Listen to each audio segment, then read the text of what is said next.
de Benjamin, le fils de Daniel, fils de Simon, fils de Courate, fils d'Abias, fils de David. C'est un homme fort et voyant. Il avait un fils du nom de Saoul, Jeb et Beau. C'est beau comme ça les enfants d'Israël et le dépassa tous de la tête. C'est dit à Saoul, son fils, prends 23 loin de serviteurs, lève-toi, va et cherche les ânesses. Il passa par la montagne d'Ephraïm et traversa le pays de Shalisha sans les trouver. Il passa par le pays de Shalim et ne put pas. Ils parcoururent le pays de Benjamin et ne le trouvèrent pas. Ils étaient arrivés dans le pays de Tout. Lorsque Saoul dit à son serviteur qui l'accompagnait, viens, retournons de terre de mon père, oublions les ânesses et les soirs en paix de nous. Le serviteur lui dit, voici, il y a dans cette ville un homme de Dieu. C'est un homme à considérer tout ce qu'il dit et manque pas d'arriver. Allons-y donc, peut-être nous verrons s'y connaître le chemin que nous devons prendre. Saoul dit à son serviteur, si nous allons, que porterons-nous à l'homme de Dieu? Car il n'y a plus de provisions dans le sac et nous n'avons aucun présent à offrir à l'homme de Dieu. Qu'est-ce que nous avons? Le serviteur reprit la parole et dit à Saoul, voici, j'ai sur moi le quart d'un siècle d'argent. Je le donnerai à l'homme de Dieu et nous indiquerons notre chemin. Autrefois en Israël, on allait consulter Dieu, on disait venez et allons, voyons, car celui qu'on appelle aujourd'hui le prophète s'appelait autrefois le voyant. Amen. 1 Samuel 10, verset 2. Des hommes près de ce puits de Rachel sur la frontière de Benjamin à Tchétat, ils te diront les ânesses que tu es allé chercher sans retrouver. Et voici ton père ne pense plus aux ânesses, mais il en est en peine de vous. Et dit, que dois-je faire au sujet de mon fils? Amen. 6 à 7.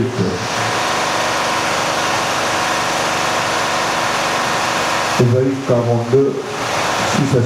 La Bible dit, moi, l'Éternel, je t'ai appelé pour le salut et je t'ai prôné par la main. Je garderai et je t'établirai pour prêter alliance avec les peuples, prêter la lumière des nations, pour ouvrir le musée des aveugles, pour faire sortir des prisons des captifs et des cachots, ceux qui habitent dans les ténèbres. Amen. Cette église. Malini manifaya pia lelo pour la pizza. Et quand il s'est mis là, il fait qu'on va faire ça pour la tombe. Nous sommes dans cette église à la recherche des ânesses perdues.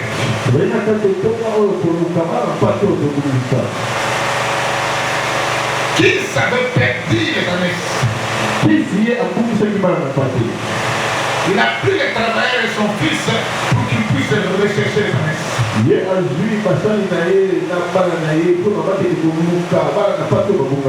sont allés au nord. Ils sont allés au sud. À l'est, à l'ouest, ils n'ont pas trouvé. Il y a quelqu'un qui va leur dire, allez là-bas, vous allez retrouver un serviteur de Dieu qui va vous donner la précision où se retrouvent les ânesses. Ils sont allés, ils ont vu le serviteur. Le serviteur en question, c'était qui?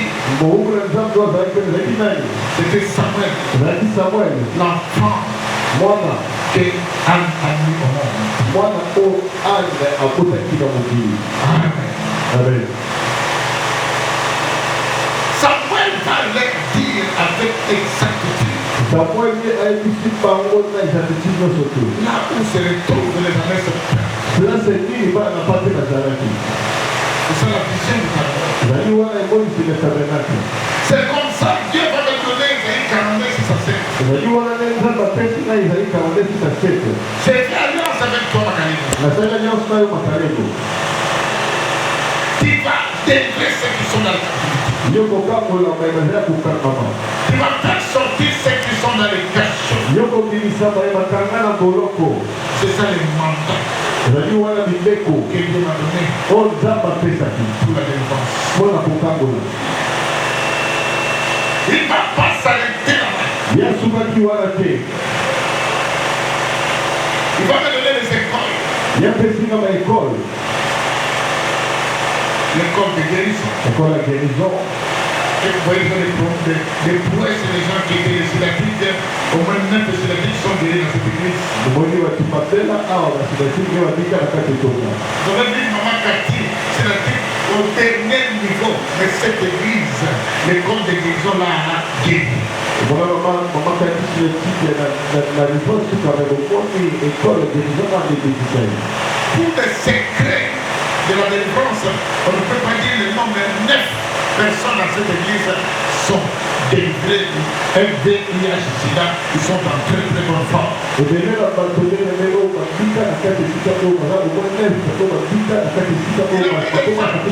faites sucre glycémie 600. Aujourd'hui, 92. Il avait des gens qui avaient des kystes. Elle est partie difficile. Ils sont allés en Afrique du Sud. Pour qu'on puisse faire les opérations en laser. Ça a échoué. Mais Jésus-Christ est Nazareth. Les médecins. Ils ont vu dans cette église. À part l'école de guérison. Il va me donner l'université de savoir chrétien.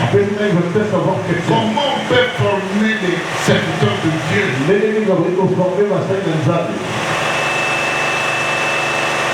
La modération. La cure, la délivrance, le nettoyage, le partenariat. Comment on peut servir Dieu dans cette église? Il y a des critères. Il y a des pièges. Quel serviteur de Dieu, s'il ne fait pas attention, il risque de tomber dans les pièges. L'orgueil, l'argent et l'impudicité. À part l'université du savoir, Dieu va nous donner l'école de la sagesse. On n'a pas encore utilisé. L'école de la prospérité. Comment les gens doivent être extrêmement riches dans cette école. C'est une école où les gens doivent comprendre comment avoir l'argent avec Dieu. On n'a pas encore expérimenté. Amen. Il va nous donner de faire chaque dimanche. Ce que les autres appellent Sainte-Sainte. Il va nous dire chez vous c'est le repas miracle. Beaucoup de gens ne comprennent pas. Si vous voulez avoir des miracles, manger après avoir pris les repas miracle. Venez le dimanche en jean. Quand tu prends les repas miraculeux, c'est là que tu vas commencer à voir le miracle dans ta vie. Il compare les repas miraculeux avec la Vierge Moïse. Il avait empalé les serpents. Si vous avez Exode 29, c'est-à-dire là, Moïse a avalé.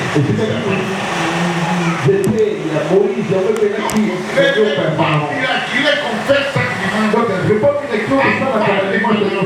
Avant le blocage, avant tout ce qui ne respecte pas la volonté de Dieu. Avant qu'on sorte de la volonté à Zambé.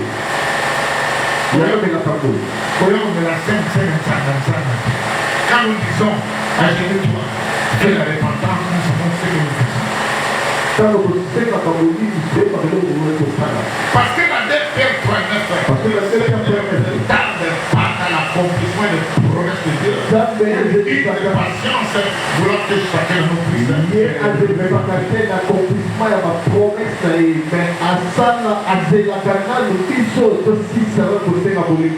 vous venez ici, vous prenez ce petit jus là. Il se pressant les mains. C'est le repas miraculeux. C'est pas simple. Amen. Il va nous donner, il va d'abord tracer la journée de mardi, la journée de prière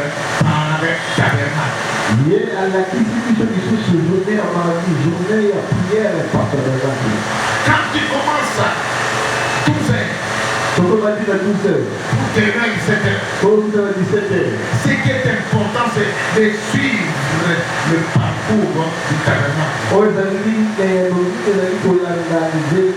Tu commences par le parti, le lien saint et le lien très saint. C'est de là, quand le voile sera déchiré, tu vas vivre ta résurrection. Amen. C'est ce qu'ils comprennent ce jour-là. Le baptême parvient la journée de mardi. Venir à temps. Et là, il y a Soisali qui commence avec les autres. Et tu verras des miracles à la fin. Le mercredi, c'est la kidnapping et la défense. La délivrance, c'est pas un processus. Cela ne veut pas dire, comme tu étais à la maison, tu es passé la délivrance à la maison, c'est fini pour toi. Non. La délivrance, c'est un processus. Et puis dans cette église, c'est Dieu qui me donne des enseignements. Les enseignements en fonction de ce que nous voyons le mercredi dans la cure d'âme et la défense. Nous, après avoir entendu les enseignements de dimanche, tu vas te retrouver. Quel est le point de vue que tu dois chercher la défense le mercredi? Qu'est-ce qui t'a touché dans le message? Qu'est-ce qui t'amène à la délivrance? Amen. Nous sommes à quel mardi? Les enseignements de dimanche. Quand Papa Goli vient le mardi, fait le résumé. Il nous amène dans un combat intensif. Pour le mercredi, c'est très important. Je ne comprends pas les membres de cette église. La délivrance est gratuite. C'est pas là que Dieu va aller faire le fiche.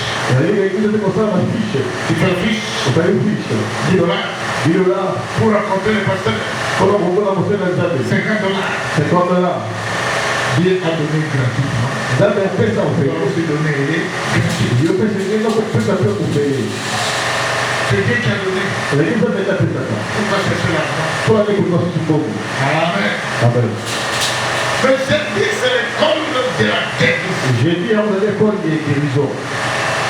Tout ce qui ne va pas dans la vie, c'est une maladie. Il faut chercher la guérison. Le vendredi, c'est la veillée. Le serviteur. Le pasteur a dit c'est pour tout le monde. Une fois par semaine, venez dormir pour le Seigneur. Et Dieu pourra l'intégrer. Le dimanche, c'est la célébration. Après avoir passé toute une semaine, tu peux venir célébrer. Amen. Tu célèbres Dieu par la prière, par ton argent, par ton offrande, par les dîmes, par la libéralité. Tu as fait une semaine. Jusqu'aujourd'hui. Les gens ils font une semaine. Offrande de 200 francs. Tu vas dire avec ce jour. Qui t'a donné le souffle? Allez à l'hôpital Joseph. Dans la bonbonne. Maintenant, nous avons soufflé les vies. Maintenant, nous avons soufflé les vies. Dieu nous a offert. Nous avons fait nous avons demandé. Nous voulons la dimanche. Nous voulons la célébration. Au lieu de reconnaître, nous avons la blague, nous avons l'église. Non. C'est le jour de la célébration. Célébration. Amen. Amen. Dieu va nous donner les armes. Je crois que vous avez compris l'importance de la Sainte Sainte. Ce n'est pas la Sainte Sainte, c'est le repas miraculeux. L'importance de la Sainte Sainte, c'est le repas miraculeux. C'est ainsi que nous avons décidé dans la directoire de l'église. Ce n'est pas n'importe qui veut tenir la Sainte Sainte. C'est sacré. N'est-ce pas? C'est sacré. Comme c'est sacré, c'est une des armes pour la défense des gens. Il faut que nous puissions avoir des témoignages.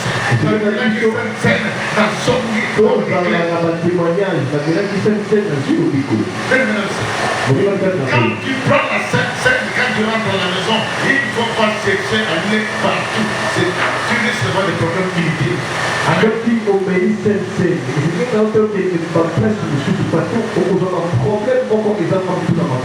Amen. Dieu va nous donner des armes. C'est que nous faisons aujourd'hui comment? Il va nous dire que par mois, il faut faire l'enquête des armes une seule fois. Alors,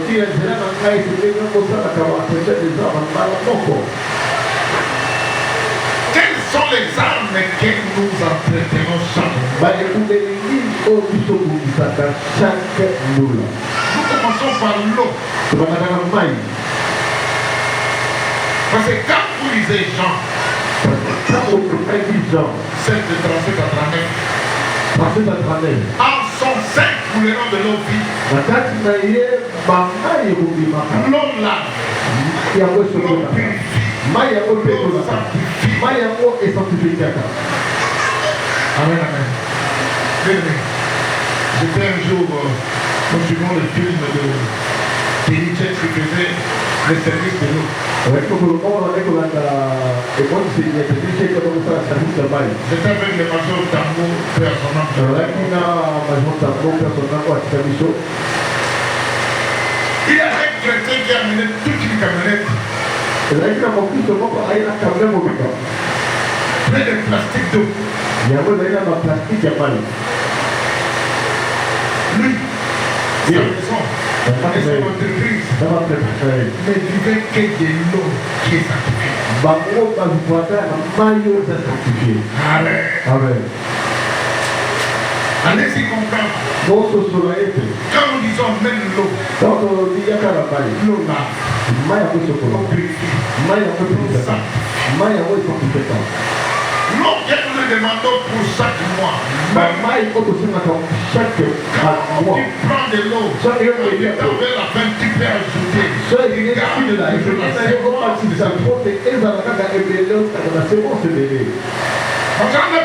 Allez vous laver au réservoir de Jésus. Amen. C'est la raison pour laquelle quand vous voyez les gens qui se mettent péché, si les gens de cette église vous donnent leur âge, vous allez faire donner. Pourquoi? Les filles sont lavées. Par le lavement de pied, la fille. Ça lève le masque. Ça lève les écritoires sataniques. Parce que quand vous lisez Ézéchiel 9.2, il y a des écritoires sataniques. Il y a des gens qui sont marqués dans leur vie. Voilà des écrits pauvres. Célibataires. Tu fais des efforts. Mais comme tu n'as pas la révélation sur l'écriture satanique, tu ne vas rien faire. Les sorciers, si tu as un mal, Ils vont te repérer facilement. Ils vont dire, oh, Amen. Amen. Mais quand la fin de la figure, qui efface leur marque, elle veut plus d'atteindre.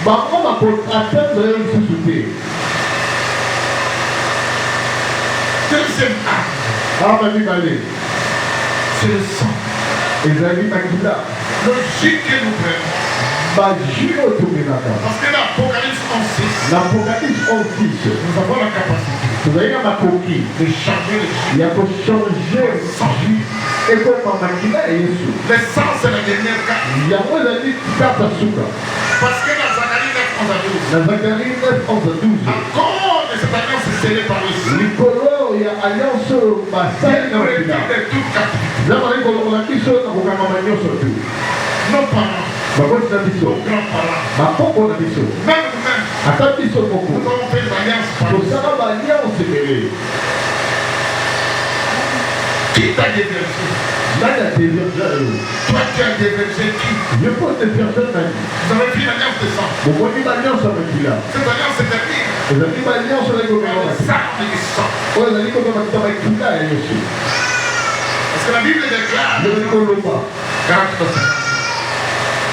mon père a mangé la manne de l'Éternel.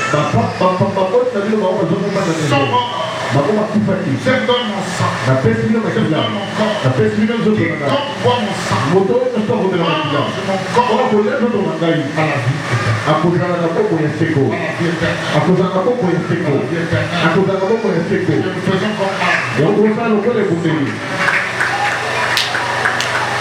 Amen.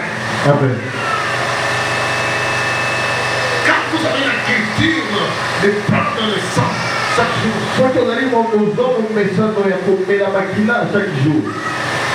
si tu es intelligent, quand tu viens faire la prière, tu fais des armes. Tu peux acheter un jeu à côté. Papa bon de la pour. Chaque jour, tu vas prendre le bouchon à la maison. Comme le sang de Jésus. Amen. Je suis là aujourd'hui. Même si je vais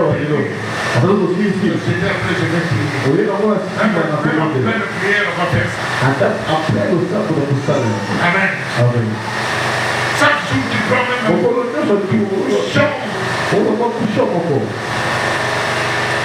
Amen.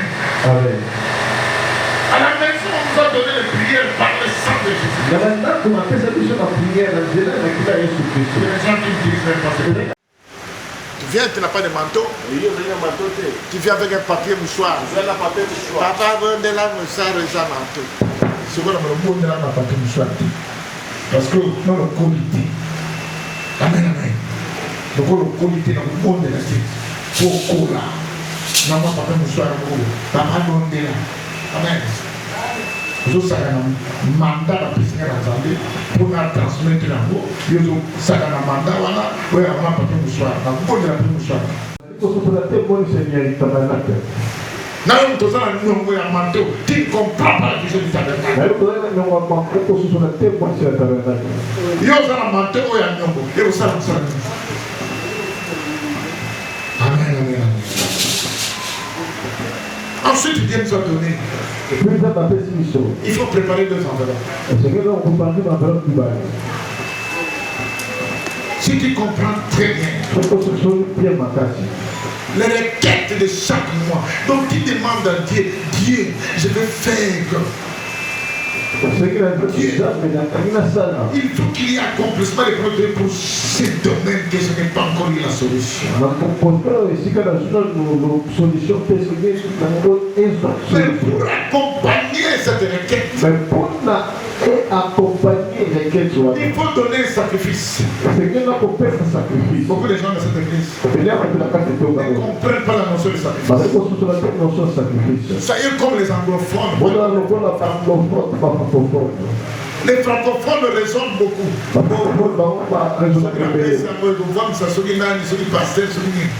L'argent de Dieu, c'est pour Dieu.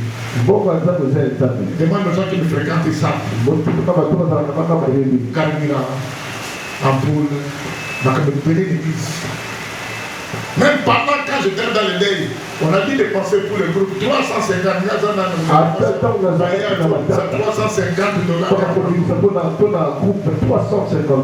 Bon,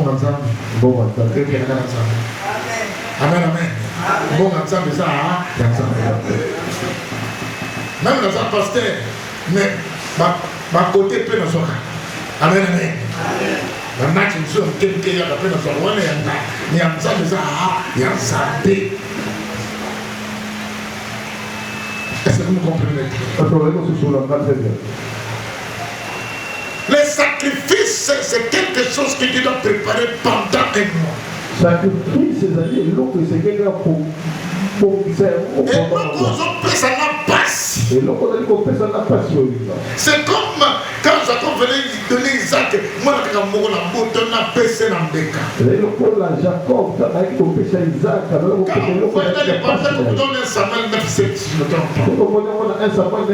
Salomon a donné beaucoup de l'Holocauste à Dieu. Dieu a fait de lui l'homme le plus riche de toutes les générations. Aujourd'hui, personne n'a atteint les richesses de Dieu. On parle de tout ce que vous voyez. Ça comme Salomon. Il faut chercher un sacrifice. Dieu, ce jour-là, je crois que peut-être c'est la journée de le mois prochain, feront la mission. Amen, amen. Amen. Sacrifice, c'est quelque chose qui te donne avec beaucoup des efforts. Et Dieu va agir. Amen, amen. Amen. Je connais les gens dans cette église. Ils ont compris qu'est-ce qu'on appelle sacrifice. Aujourd'hui, ils sont devenus ce qu'ils sont. Ils ont respecté les instructions. Cette église n'est pas une église évangélique. C'est passé par la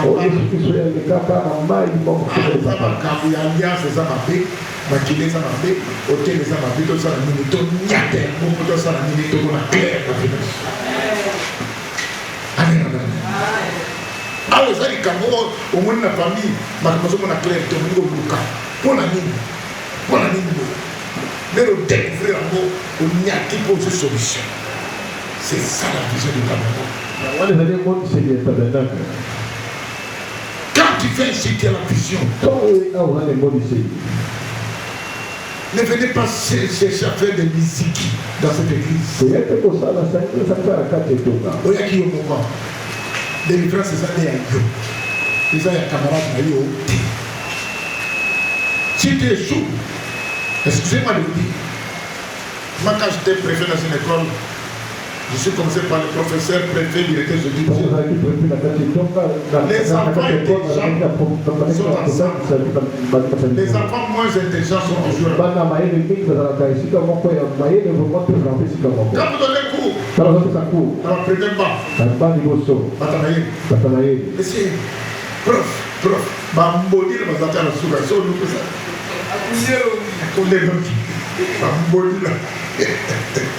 Amen. Bambodi, la paix de l'église, Mazali. Ce que ça veut dire échoué. Après, nous, comme camarades, nous échouer ensemble. Amen, amen, amen. Ce que échoué. Là, nous sommes l'église, vous faites attention. Aussi, prière d'acte. Ma soeur, vous avez dit. Amen, amen. Dis-moi, c'est lui qui est avec toi, c'est lui qui est qui.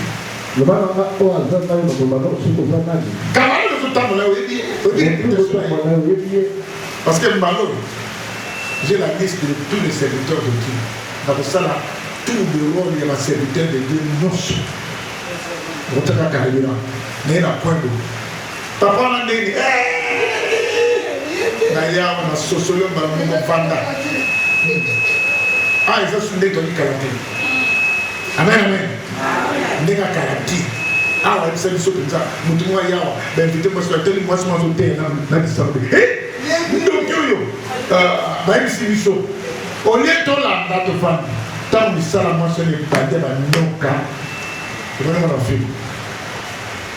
Ah, Malo. Oui, ça va. Au bas, on a eu le sud nord. On a eu le nord, on a pas dit qu'on a bâti dans le coin. On a eu la balle sur comment on a pas mis la scène. On a eu la balle sur tête. T'attends, on a dit, hey! Il était. Maman, ah! Il était. Donc, on a vu. Le séminaire en route, on a dit, amen. Oyana bisamu. Kita politika masiki. Awa mbalo. Somo mmejo sana ndio kukufa. Na nini makosa nini papa? Vision ngeza ni pour ma recherche perdu. Ba nous soit ça ni maman na clair. Oyeki maladi upiki. Oyeki na voyage je au voyager, au validé, au bati. On la limite ndenge wana. Amen. Tu vas na kota sur la profondeur. Mais quand on a la profondeur, il faut pas la peine la profondeur. Zara na kaye komaka. Aujourd'hui, on a pour tout les cahiers. Faut que tu luka, koyeba. Ma pressé, koyeba. Amen, amen, amen, amen. Les armes que Dieu nous a tracées. Il faut les utiliser. On te dit, prends une introduction. Mets dans les battants, dans les allants de la porte de la maison. J'ai toujours dit, si Dieu est locataire, ça n'a pas de c'est la porte de bon bas. Amen, amen. Amen, amen. Il y a encore sur la toilette, il y a l'homme. Papa Yakao, il y a un monoclé. On va dire tout ça préavis. Nani kayote dans le temps. Préavis, la salle est née, nani kayote. Moi, j'ai compris. Moi, aujourd'hui, expression du sang. Non, non, non, tout le monde. Amen, amen, amen. Il faut comprendre les armes spirituelles.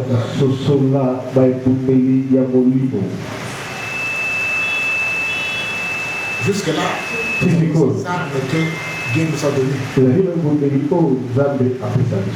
faut écrire. Chaque mois dans la requête. Ce que Dieu va faire pour ce mois. Il faut respecter les instructions. Nadi, banal lundi, mardi, à cette prière à 20 prières. À part, tu vas savoir que l'autre salle qui a l'église. Mais dans le temps, dans la salle.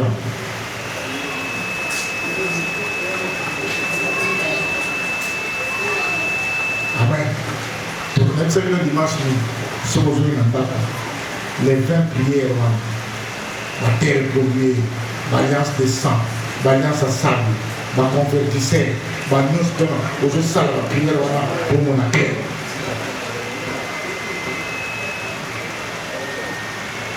Vous avez ça ou pas? Si. Donc il faut faire ça à la maison. Pendant moi, mon bimba.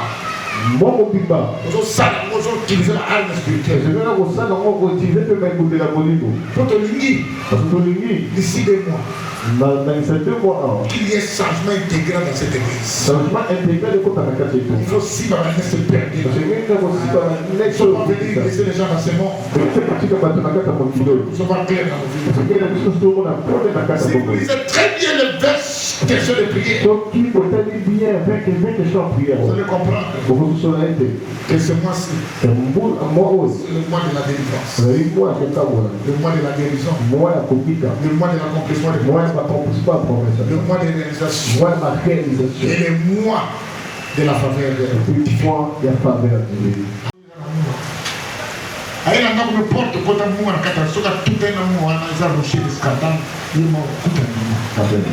Amen, amen. Nous passons directement aux armes spirituelles. Vous nous